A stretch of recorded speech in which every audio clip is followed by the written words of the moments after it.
அடுத்ததாக பத்திரிகையாளர் திரு ஷபீர் இணைகிறார்.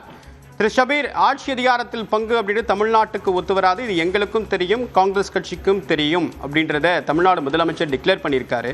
ஸோ தாவேகா முன்வைத்த அந்த ஆட்சி அதிகாரத்தில் பங்கு அப்படின்றதுக்கு யாருமே டேக்கர்ஸே யாரும் இல்லை. அது பிரதான கட்சிகளான திமுக அதிமுகவிட்டையும் தாக்கத்தை ஏற்படுத்தலை அப்படின்றது தான் யதார்த்தமாக இருக்காதான் இம்பாக்டை இப்போது வரைக்கும் எடுத்துக்க முடியுமா? இல்ல, இந்த இரண்டு திராவிட கட்சிகளும் ஆட்சியில் பங்கு அப்படின்ற ஒரு விஷயத்த அவங்க எப்பவுமே என்டர்டெயின் பண்ணதில்லை. அது அவங்களுடைய ஸ்டேட்டட் பாலிசி டெசிஷன். அதாவது அதுக்காகவே அவங்க கடந்த காலங்கள்ல சொன்ன ஒரு வலுவான ஸ்லோகன் என்ன அப்படின்னு பாத்தீங்கன்னா, மத்திய கூட்டாட்சி மாநிலத்தில் சுயாட்சி அப்படின்ற ஒரு விஷயத்தை தான் அவங்க தொடர்ந்து வலியுறுத்தி கொண்டே இருக்கிறார்கள். ஆட்சியில் பங்கு அப்படின்ற விஷயம் இப்போ புதிதாக பேசப்படுகின்ற விஷயம் இல்லாது. அவ்வப்போது பல தேர்தல்களுக்கு முன்பு ஆட்சியில் பங்கு அப்படின்ற ஒரு விஷயம் ரொம்ப வலுவாக பேசப்பட்டது. 2006 தேர்தலுக்கு பிறகு ஆட்சியில் பங்கு அப்படின்ற ஒரு விஷயத்த காங்கிரஸ் ரொம்ப தீவிரமாக அதை முயற்சி பண்ணாங்க. அப்போ காங்கிரஸுக்குள்ள இருக்கக்கூடிய ஒரு ஃபீலிங் என்னன்னா, நமக்கு ஒரு வாய்ப்பு அந்த சமயத்துல இருந்துச்சு, அதை நாம நழுவ விட்டோம் அப்படின்றதுனால இப்போ அதை ரொம்ப தீவிரமாக பேசுகிறார்கள். எல்லா தேர்தல்கள்லயும் ஆட்சியில் பங்கு அப்படின்ற ஒரு கோரிக்கை அப்படின்றது இருந்து கொண்டேதான் இருக்கிறது.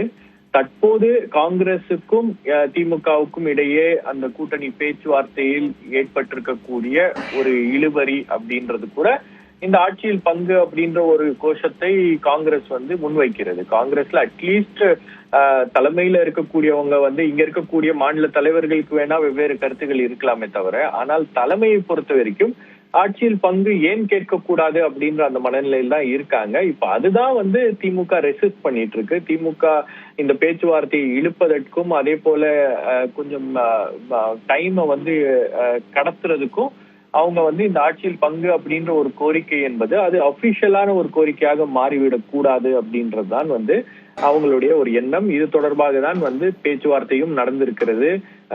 கனிமொழி அவர்கள் திரு ராகுல் காந்தி அவர்களை சந்திக்கும் போது இந்த ஆட்சியில் பங்கு அப்படின்ற ஒரு விஷயத்த ரொம்ப தீவிரமாக அதை ஒரு இஷ்யூவா அல்லது ஒரு கோரிக்கையாக வைக்க வேண்டாம் அப்படின்றதும் ஒரு வேண்டுகோள் என்பது விடுக்கப்பட்டிருக்கு. காங்கிரஸும் அது நம்ம தேர்தலுக்கு பின்னாடி பாத்துக்கலாம் அப்படின்ற மாதிரிதான் ஒரு நான் கமிட்டல் பதில் தான் சொல்லியிருக்காங்க. அப்ப இந்த பேக்ரவுண்ட்ல தான் முதலமைச்சருடைய இந்த ஸ்டேட்மெண்ட் அப்படின்றது முக்கியத்துவம் வாய்ந்த ஒரு ஸ்டேட்மெண்டாக இருக்கிறது. ஆட்சியில் பங்கு அப்படின்ற ஒரு விஷயத்துக்கு ஒருபோதும் திமுக ஏற்றுக்கொள்ளாது. அது ஒரு டிமாண்டாக நீங்க கூட்டணிக்கு பேச்சுவார்த்தைக்கு முன்பு சீட் ஷேரிங்க்கு முன்பு வைக்க முடியாது அப்படின்ற ஒரு தகவலை தான் முதலமைச்சர் ஆணித்தரமாக சொல்லி இருக்கிறார். அப்போ இது இப்ப பேச்சுவார்த்தைக்கான அந்த குழு போடவில்லை அப்படின்ற ஒரு ஆதங்கத்தை காங்கிரஸ் வெளிப்படுத்தி இருக்கக்கூடிய இந்த தருணத்துல பேச்சுவார்த்தை தொடங்குகிறது அப்படின்னும் போது அதோடைய டேர்ம்ஸ் அண்ட் கண்டிஷன்ஸ் அப்படின்றது ஆட்சியில் பங்கு அப்படின்ற ஒரு விஷயம் இருக்கக்கூடாது அப்படின்ற ஒரு விஷயத்தை தான் தற்போது அவர் சொல்லி இருக்கிறார். காங்கிரஸ் கட்சியில இருக்கக்கூடிய சில பேர் ஒரு குழப்பத்தை ஏற்படுத்த வேண்டும் அப்படின்ற ஒரு முயற்சியில் தீவிரமாக ஈடுபட்டிருக்கிறார்கள். அவர்களுடைய எண்ணம் நிறைவேறாது அப்படின்ற விஷயங்கள்லாம் சொல்லியிருக்காரு. சோ டேர்ம்ஸ் அண்ட் கண்டிஷன்ஸ் அப்படின்றது ஆட்சியில் பங்கு அப்படின்றது திமுக ஒருபோதும் ஏற்றுக்கொள்ளாது அப்படின்ற அந்த விஷயத்தை ரொம்ப ஆணித்தரமாக முதலமைச்சர் சொல்லியிருக்கார். உங்களுடைய கருத்துக்களுக்கு மிக்க நன்றி திரு ஷபீர்.